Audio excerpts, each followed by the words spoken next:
दंडवत बंदन अनेक बार, सर्व कला समरथ। डोलन ते राखो प्रभु, नानक दे कर हाथ। बिसर नाहि दातार, अपना नाम देहो। गुण गावा दिन रात, नानक छावे हो। गुण गावा दिन रात, नानक छावे हो। के एक बहुत अच्छे राजा हुए जो ईश्वर भक्त स्वभाव के थे। तभी क्या देखता है कि अचानक एक वृद्ध व्यक्ति सामने से नगर के दरवाजे से गुजर रहा। तो इनको कुछ दया आ गई, बुलाया उनको, कहा कि आप कौन हैं, इस समय कहाँ जा रहे हैं। कहा दूर हमारा गांव है, मैं किसी काम से नगर में बाजार में आया था, तो मैं जा रहा हूँ। कहा तो शाम अभी हो गई है, और उतना दूर कब जाइएगा, कब घर पहुँचिएगा, नहीं पहुँचिएगा। एक काम कीजिए, आज हमारे घर में आप रुक जाइए। राजा ने उसको अतिथि बनने के लिए कह रहा है कि आज हमारे घर में मेहमान बन जाइए, और सुबह अपना सुरक्षित चले जाइए। तो कहा ठीक है, आपका मन है तो रुक जाते हैं। तो रुक गया। रात जब हुई तो भोजन का समय हुआ, तो बहुत अतिथि रहते, घर पहुंच पाते कि नहीं पहुंच पाते, समय पर खाना मिलता कि नहीं मिलता। मिलता भी तो इस तरह जो 36 प्रकार का भोजन, राजा वाला भोजन तो नहीं है ना मिलता। हमारे घर में रुके, देखिए भगवान की कृपा, आपको 36 प्रकार का भोजन खाने को मिल रहा है। तो ये जो कहा ना, तो और सब तो ठीक कहा, जो ये जो कहा दिया ना कि भगवान की कृपा से 36 प्रकार का भोजन मिल गया, इस बात से वो नाराज हो गया बूढ़ा वो, क्योंकि वो था आदमी तक घोर नास्तिक था, भगवान को नहीं मानता था। कहा कि आप राजा आदमी हैं, आपने हमको रुकने कहा, तो राजा आदमी तो राजा का ढंग का खिलाइएगा। बात खत्म हो गई। इसमें भगवान को बीच में काहे के लिए लाते हैं कि भगवान की कृपा से मिल गए। आपने रोका, घर में जो था आपने परोस दिया, बात खत्म हो गई। कहा तो भगवान को आप नहीं मानते हैं। कहा कि आज तक नहीं माना हो तो अब क्या मानूंगा, अब तो बूढ़ा हो गया, हरगिज नहीं मानता हूँ। तो राजा भी नाराज हो गया। कहा अगर आप भगवान को नहीं मानते हैं तो फिर आप अभी हमारे घर से निकल जाइए, क्योंकि ऐसे काफिर और नास्तिक व्यक्ति को भोजन कराना भी बेकार है, अभी आप निकल जाइए। कहा ठीक है, निकल जाता है। बूढ़ा भी शान से निकल गया, राते में निकल गया, खाना की थाली छोड़ के। कहा कि आपने हमें रोका, मैं रुका, अपने मन से तो नहीं रुका। आप जाने के लिए कह रहे हैं, मैं जा रहा हूँ, हमको कोई तकलीफ नहीं है, लेकिन याद रखिएगा बिना मतलब बीच में भगवान को कभी भी धोखा से नहीं लाइएगा कि हम भगवान को नहीं मानते। चला गया। दैव संजोग से रात तो अधिक हो ही गई थी, कोई आदमी मिल गया उनको अपने गांव का रास्ते में, और सुरक्षित वो घर पर समय पर देर सवेर थोड़ा सा पहुंच ही गया, मतलब आराम से।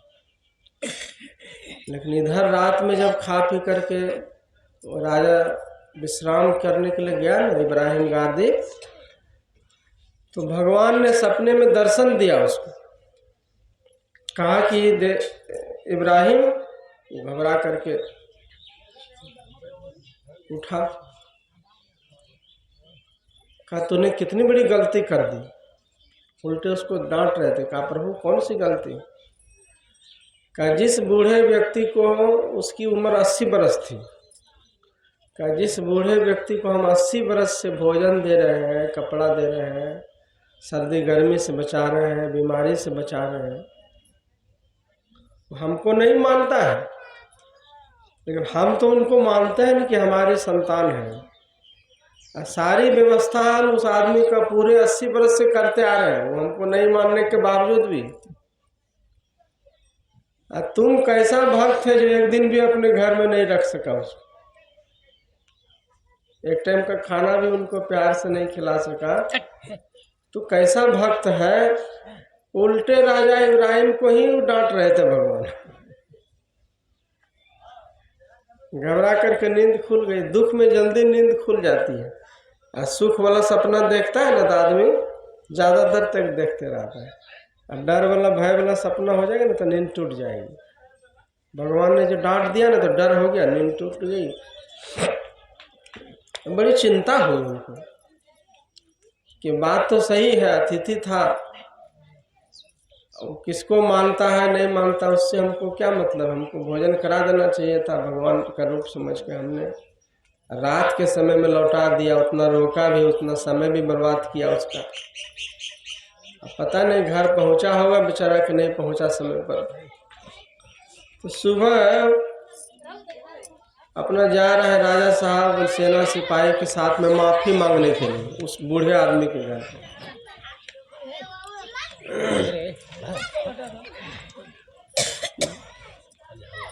तो लोगों ने कहा कि राजा साहब आए हुए आपसे मिलने के लिए। कहा राजा हमसे भला क्यों आएगा मिलने के लिए, कोई तो बात है। वृद्ध बाहर निकला, राजा ने जाकर के माफी मांगी उससे। कहा भला आप हमसे माफी क्यों मांग रहे हैं। कहा देखिए बहुत दिन से पूजा पाठ करता था, लेकिन कभी भगवान ने दर्शन हमको नहीं दिया। आप जो थोड़ी देर तक हमारे घर में रुके तो उसके कारण से भगवान ने हमको दर्शन दिया। और बूढ़ा वो अवाक होकर सुन रहा है कि भगवान भी होता है, दर्शन भी देता है। वो तो जानता मानता था नहीं। कहा कि भगवान ने दर्शन दिया आपको। कहा कहते क्या कह रहा था। कह रहा था यही हमको उल्टे डांट रहे थे और कह रहे थे कि जिस बूढ़े व्यक्ति की सेवा हमने पूरे 80 बरस से अनवरत रूप से, वो कभी बीमार नहीं पड़ा था। वो बूढ़ा एगो टैबलेट भी नहीं खाया था। कुछ लोग पुराने लोग होते हैं, उसकी दिनचर्या इतनी संयमित होती है ना, तो कभी उनको दवाई की जरूरत नहीं पड़ती। ऐसे भी लोग होते हैं। कुछ लोग तो जिंदगी भर दवाइयों पर जीता है, ऐसे भी लोग होते हैं। कहा उस बूढ़े ने को मैं 80 बरस से उनकी देखभाल कर रहा हूँ, समय पर भोजन, समय पर खान पान, सब बीमारी से बचा रहा हूँ। और तू कैसा भक्त ठहरा कि एक दिन भी उसको अपने घर नहीं रख सका। उल्टे वो भगवान हम ही को डांट रहे थे, इसीलिए तो हम माफी मांगने के लिए आए। बूढ़ा जो सुना ना इस बात को तो उसका भी हृदय पिघल गया। वो सोचने लगा कि हम तो किसी को नहीं बताए थे कि हमारी उम्र 80 बरस है। ये सही में जीवन में हमको कोई ज़्यादा तकलीफ भी नहीं हुआ, बीमारी भी नहीं हुई। जो जो भगवान ने कहा वो बात सही कहा इसके मुख से। तो निश्चित ही हो न हो भगवान की शक्ति कहीं न कहीं काम करती है।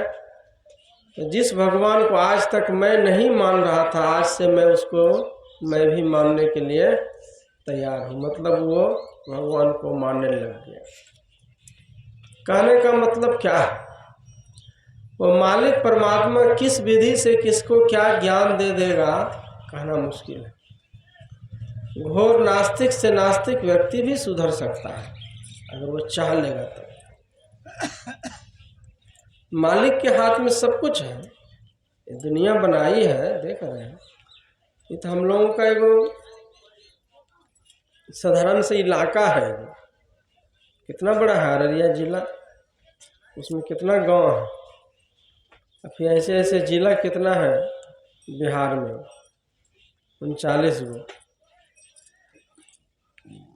फिर ऐसे ऐसे स्टेट कितना है, दुनिया कितनी बड़ी है। हम लोग इस दुनिया की बहुत मामूली छोटी इकाई है। अब भगवान सबका परवरिश कर रहा है। वो कई जन्मों की बातों को जानता है, हमारे जो है ना, लेकिन हम लोग अधीर हो जाते हैं। जैसे अभी देखिए, इस घर में एक बच्ची का जन्म हुआ, रुचि सौम्या नाम रखा है, जो प्रकाश की बच्ची है ना, कई बरस बाद में हुआ जन्म, वो 16-17 साल के करीब।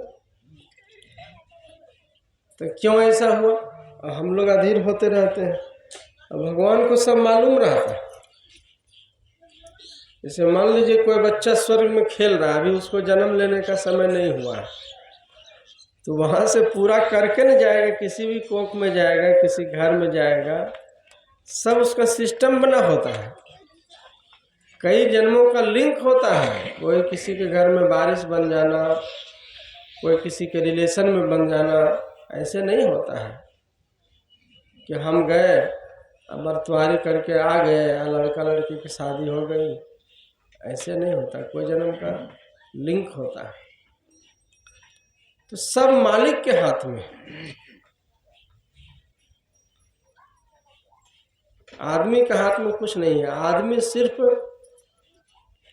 भगवान पर विश्वास और भरोसा रखे कि जो मालिक परमात्मा कर रहे हैं और बिल्कुल हमारी भलाई के लिए कर।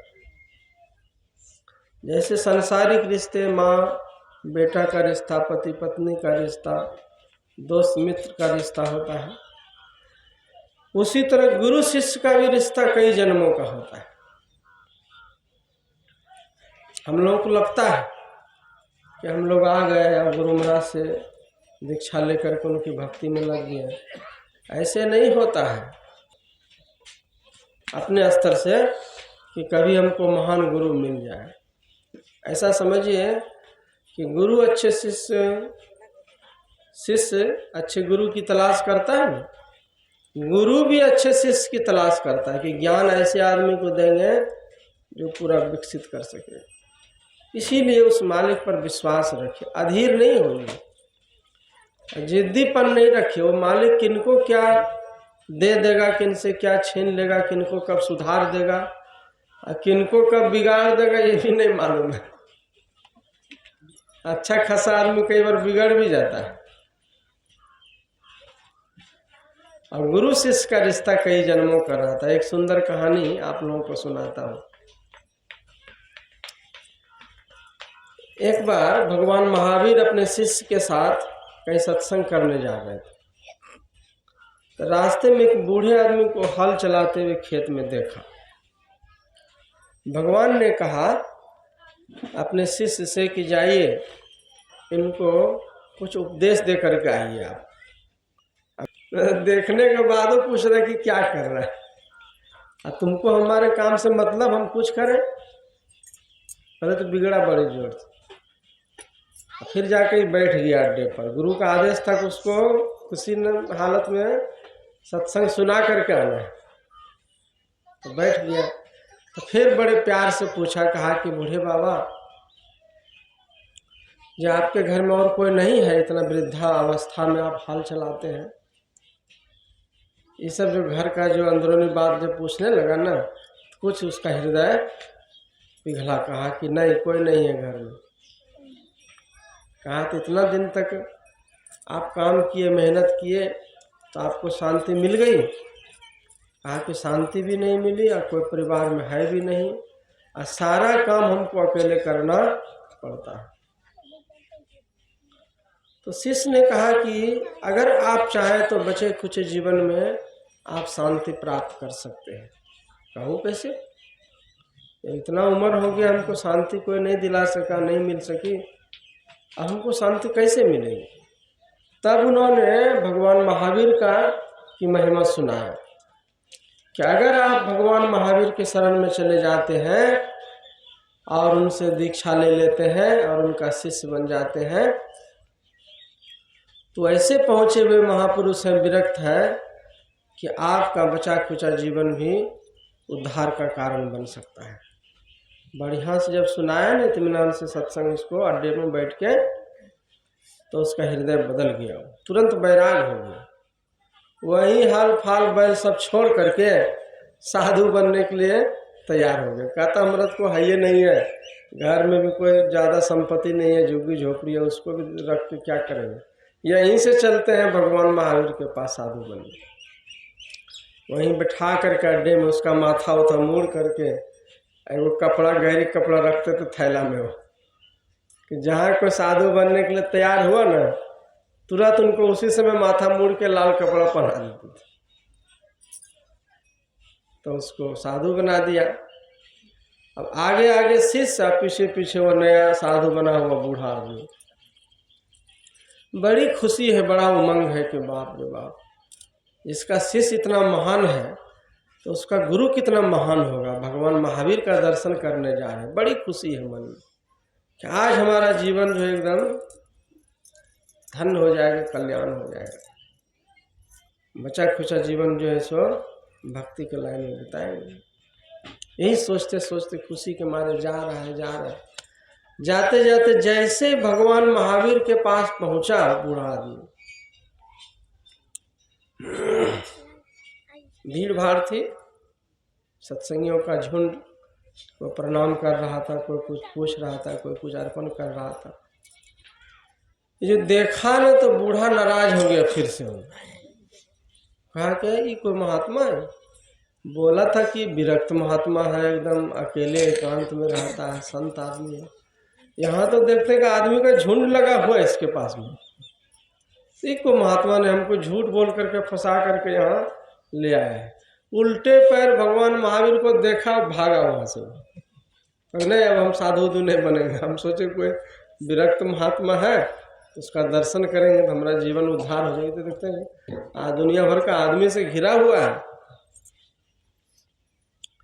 अब शिष्य जो था उसका नाम था गंधर गौतम, उसको बड़ी चिंता होगी। अजीब बात है, अभी अभी तो बूढ़ा ठीक ठाक है, खुशी खुशी आ रहा था, इतना मेहनत से सत्संग सुनाए, इतना मेहनत से अस्तूरा चलाए, उसको साधु बनाए, लाल कपड़ा भी दिया, हमारे प्रति इतनी श्रद्धा थी हमको देख करके, तो भगवान को देख करके तो कई गुना ज़्यादा ना श्रद्धा होनी चाहिए। वो तो ज़्यादा पावरफुल व्यक्ति थे, ये शिष्य था, गुरु थे।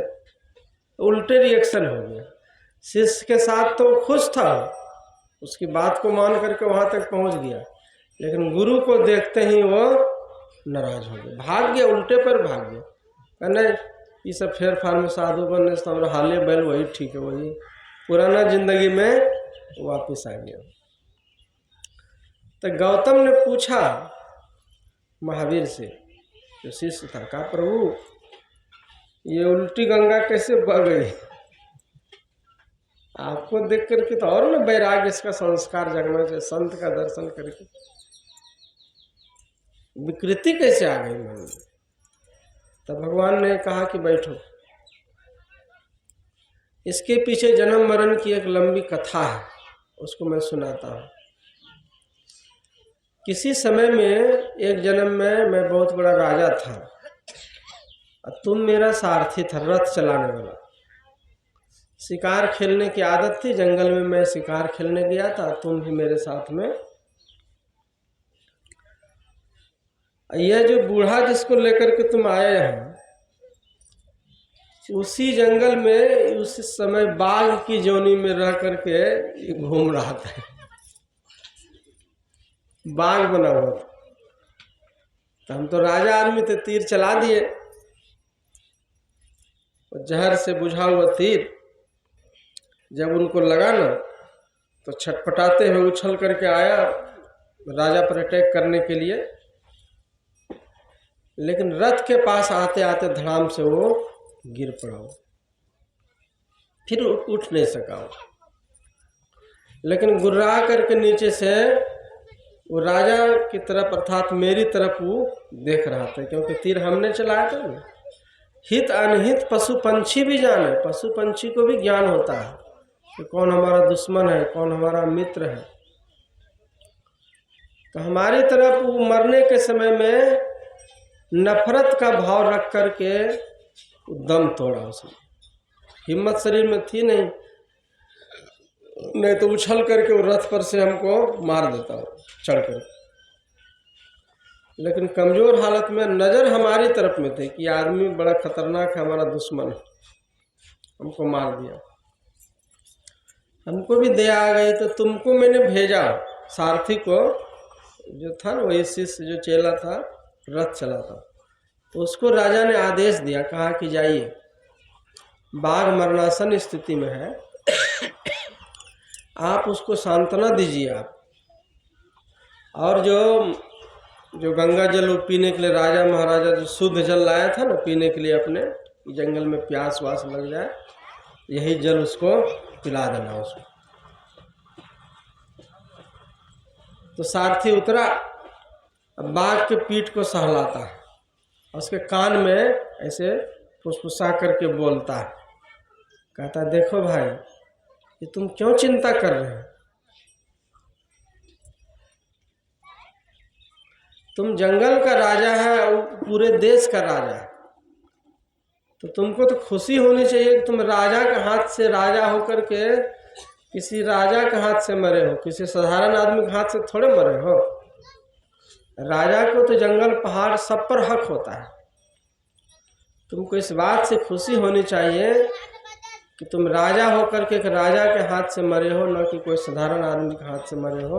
और लो, ये राजा वाला जल भी मैं तुमको पिला देता हूँ। और वही पानी पिला करके उसका पीठ थपथपा दिया, आंखें बंद हो गई।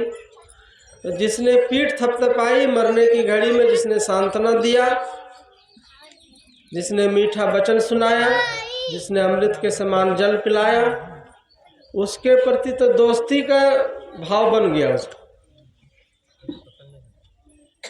जिसने तीर चलाया उसको मरने घड़ी जो गौर से देख रहा था ना, तो उसके प्रति नफरत का भाव होगा। मरने के घड़ी में जैसा भाव लेकर के आप मरिएगा, वैसा ही भाव अगले जन्म में वो काम करते रहता है। आदमी नया है लेकिन आंखें बहुत पुरानी होती, याद रखिएगा। लोग लगता है ना सब नया नया आदमी, नहीं देखे कभी, लेकिन आंखें बहुत पुरानी होती, सब पहचान लेता है। यही कारण है कि रास्ते चलते किसी से प्रेम हो जाता है आदमी को, किसी से दुश्मनी हो जाती है, किसी से घृणा हो जाता है, किसी को पास में भी रहेगा तो बोलने का मन नहीं करेगा, और कोई बहुत दूर भी रहता है तो देखिएगा फोन पर बात करते रहता है। तो प्रेम, नफरत, घृणा, दोस्ती सब जो है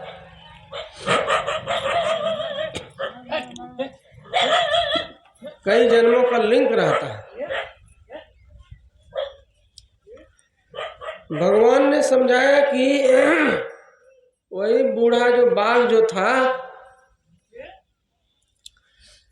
कई जन्मों का, जन्म मरण का, कई जन्मों के चक्र को भोगते हुए हम आज भगवान महावीर के रूप में हैं। और उस जन्म में जो सारथी था तो तुम इस समय हमारा चेला बन करके है। अब बूढ़ा वो जो बाघ जो था वो भी पुरुषार्थ करके किसी तरह आदमी के शरीर में आ गया। बूढ़ा वृद्ध आदमी आ गया, साधारण आदमी बना, लेकिन आदमी के शरीर में वो भी आ गया। इसीलिए जान करके हम तुमको भेजे थे सत्संग सुनाने के लिए। हम जैसे बूढ़े को हल चलाते हुए देखे ना, हम ध्यान से पहचान लिए को वही बाघ वाला बूढ़ा आ गया है हाल चलाने के लिए। अगर हम डायरेक्ट चले जाते ना तो हालवे लेकर के दौड़ जाता हमारे ऊपर। नफरत जो है ना कई जन्म का पहचान लेता है, इसीलिए हम नहीं गए। हमारा बात सुनना तो दूर है, हो सकता था कुछ बोलते तो हालवो चला देता हूँ, हमारे ऊपर मार फेंक के मार देता। तुमको इसीलिए भेजे कि तुम उस जन्म में भी सांत्वना दिया था, मित्रवत स्वभाव बना था, इसीलिए तुम्हारे वचन का प्रभाव भी पड़ा। और अभी अभी ठीक ठीक आ रहा था ना, यहाँ तक मेरे पास आया ना, मेरे को देखते ही उसके मन में जो पूर्व का जो संस्कार था नफरत का जग गया। कहा कि नहीं ये बाबा जी नहीं हो सकता ठीक ठाक, वहां तो मन में नफरत का भाव होगा। लेकिन चिंता मत करो, तुमने जो किसी तरह उनको यहाँ सत्संग सुना करके ला करके मेरा दर्शन करा दिया, और उतना देर रास्ते में जो बैराग उसके मन में हुआ 1-2 घंटा के लिए, तो वही उसके उद्धार का कारण बनेगा। वो संस्कार उसको बैठ कर नहीं रहने देगा, और फिर से वो किसी जन्म में अच्छे महापुरुष की तलाश करेगा और भक्ति के लाइन में वो लग जाएगा। तो कहने का मतलब क्या है, हम लोगों का जो है, तू समर्थ बड़ा मेरी मत थोड़ी राम। गुरु नानक देव जी कहते हैं कि ऐ मालिक परमात्मा तू समर्थ है और बहुत बड़ा, बहुत विशाल हृदय है, सबके कर्म की कहानी और लेखा जोखा हिसाब किताब कॉपी रखता है, एक एक जन्म का सबका हिसाब है उनके पास में। तुमसे महान कौन हो सकता है? तुम मुझे जो दे देते हो उसको मैं स्वीकार कर लेता हूँ, जो तुम नहीं देते हो उसको भी स्वीकार कर लेता हूँ। तो जो भगवान पर विश्वास रखता है, यह माया किनकी पसारी हुई? भगवान की। एको अहम बहुश्यामी, भगवान कहते हैं कि मैं एक था पहले, फिर उनके मन में हुआ कि बहुत हो जाए, बहुत जीव जंतु बन गया, आदमी बन गया, वृक्ष हो गया, जानवर हो गया, देश दुनिया बन गया।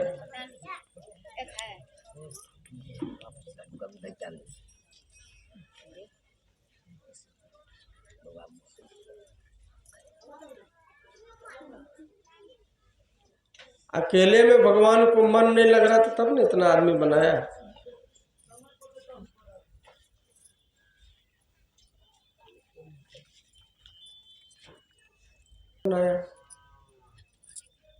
अच्छा अच्छा अच्छा अच्छा, चुप रही, ज्यादा खुसुर फुसुर नहीं करे।